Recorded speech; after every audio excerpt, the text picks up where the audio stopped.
evening all, welcome back to Clash of Clans. Look at this, the clan is growing. Just one video and we got about 22, 23 people, which is just amazing. Look at all these dudes, look how high level they are. Oh my god, it makes me feel like a big kid really. I'm so bad at this game. I'm only just getting into it to be honest, but there again, look number 15 and trouble there at number 17, but it's awesome to have people join. If you want to join, just please come join us. We're going to be doing wars. We're not doing it just yet. We'll get a few more people in, then we're going to go and do plenty of wars. But let me show you some of the funny things that are going on. And I'm also going to feature our squad clan members' battles as well, because they have way more interesting battles than me. But let me show you this. This was something that I thought was fascinating. We got attacked by a massive mob of dudes. And my base design kind of stood the test of it a little bit. I did get stomped, kind of. So fast forward, we then have something, trouble attacked someone. I know, that's a bit strange. And this was resource grabbing. That's what we seem to do a lot of lately. But and I guess really this kind of, you know, I'm not going to try and sell the game, but this really instills the tactical nature of the game, because you don't have to win to technically, quote, win, if that makes sense. You can actually go and attack someone for their resources that you need. So you can lose the battle, but certainly win the longer war, I guess. It's a very strange concept, but it certainly seems to be something that I quite enjoy. I don't really want to sit and make my mines and elixir things you know, very high level when you can kind of just go and steal it. Do you know what I mean? I think that's the fun part of it for me. And we had some real quite interesting discussions about this. So look at that, the side chat's active, people, you know, sharing their stuff. It is awesome. Please share if you join, please share your good fights, because I will record them. So here we go, we've got Lord Gresh defending against quite a lot, but look at that, he's got like a barbarian king. I mean, that's like high level, isn't it? I think it's actually level 7 if I'm honest. I think I get that on my next unlock, so I can't wait for that. But look at this, this is another great example of good base defense. Look at the cannons, look at the mortars. This is, oh, look at the traps as well. Wow, really nice. This is somebody who's obviously just going for it and obviously needs resources, I guess, because they seem to be really going for it. And it's quite cool. Look at that, the barbarian king's been knocked out. I like that. But I think, again, the tricky thing is these giants are pretty badass. I mean, but look at that, when the this is where I think defending troops is very important. This is why when people request troops, always give them, because you need to receive them as well. And that was a great example of where I think his defense was strengthened by a very strong castle full of troops, which is really cool. Onto Night Guard, he has just an amazing attack strategy here. I really like this. This is just it's mostly wizards and healers, which is lovely. I think that's so cool.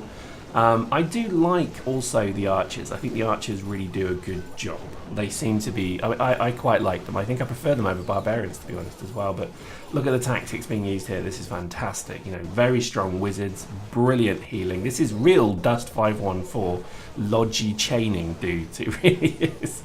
So, you know, again, hopefully you're seeing that that's actually quite an interesting tactical thing, isn't it? Look at those 3 angels or whatever they're called, and they're basically healing his wizards. Look at that, another great example of a fantastic total victory, pretty much. Well, not total, but pretty much a demolition. And that's the wonderful thing of this game, because it is, well, it's incredible what actually, oh no, it is a total victory, there we go. So I think it's a real great example of what this game does, what it can do, and the tactical element behind it. We don't just play anything here, we play stuff that we really do feel has a bit of an edge on it. And this is a game that's so popular, and you can see why, because there is a lovely premise here of base building. There is a real depth, deeper than games even like Supreme Commander 2, where they've designed a game that really is you know, multi-level, long-term games. Anyway, here we go. So this is a fantastic attack by Batman. I love this one, because this is really the danger of aerial units. You know, they are the threat once you get to the high levels, I can imagine, because that is a hell of a badass base. I wouldn't have even attacked that, but look at that balloon swarm. I love it, balloon swarm. That's got to be the new name of this one. But that is fantastic. And look at the damage they do. It's pretty incredible. And then you've got flying minions as well. So This is kind of the cool thing about having a clan, because I would not see this kind of thing for another few months. But whereas having a clan filled with dudes of all levels is really cool, because you do start to appreciate that there is a lot of this game yet to come. Here we go. We've got Jason I360, who's going to go and attack what I would just prescribe as a terrible, terrifying base that I wouldn't go near. Look at the traps around that thing.